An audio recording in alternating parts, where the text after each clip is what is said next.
اب ایک آدمی نمازی ہے، وہ یوں سمجھتا ہے کہ میں بہت بڑا دیندار ہوں۔ ایک آدمی روزہ رکھتا ہے، سمجھتا ہے میں دیندار ہوں۔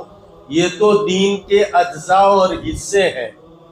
بالکل ٹھیک اسی طرح جیسے ایک شہر میں 4-5 اندھے رہتے تھے اور آواز لگی کہ وہاں پر جو ہے وہ ہاتھی آیا ہے، تو اندھے بھی دیکھنے کے لیے چلے گئے کہ بھائی دیکھیں ہاتھی کیسا ہوتا ہے۔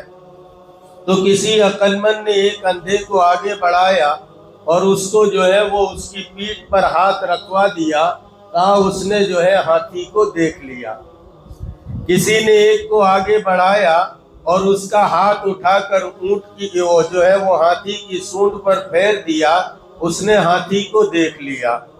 کسی تیسرے کو آگے بڑھایا اور اس نے جو ہے وہ ہاتھی کی پونچھ پر جو ہے وہ دم پر جو ہے وہ ہاتھ پھیرا، تو وہ سمجھا کہ اس نے ہاتھی کو دیکھ لیا۔ اب یہ تینوں اندھے بیٹھ کر جمع ہوئے تو آپس میں کہنے لگے ہاتھی کیسا ہوتا ہے؟ تو ایک نے کہا جس نے ہاتھ پھیرا تھا اس کے جو ہے وہ پیٹھ پر، وہ کہنے لگا کہ ہاتھی تو ایسا ہوتا ہے جیسے چبوترا۔ تو دوسرے نے کہا نہیں، ہاتھی تو ایسا ہوتا ہے جیسے جو ہے وہ میری نانی ماں کا رسہ۔ جس نے دم پر ہاتھ پھیرا تھا وہ سمجھا کہ وہ رسی کی طرح۔ کسی نے ہاتھ پر کان پر ہاتھ پھیرا تھا تو اس کو پوچھا کہ ہاتھی کیسا ہوتا ہے؟ تو اس نے کہا کہ ہاتھی تو ایسا ہوتا ہے جیسے میری دادی ماں کا سپڑا۔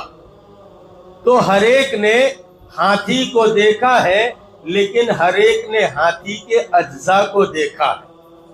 بالکل ٹھیک اسی طرح نماز بھی، روزہ بھی، حج بھی، زکوٰۃ بھی، یہ دین کے اجزاء ہیں، پورا دین نہیں ہے۔ اور اللہ رب العزت نے جو کامیابی کا وعدہ کیا ہے وہ پورے اور پورے دین پر وعدہ کیا ہے۔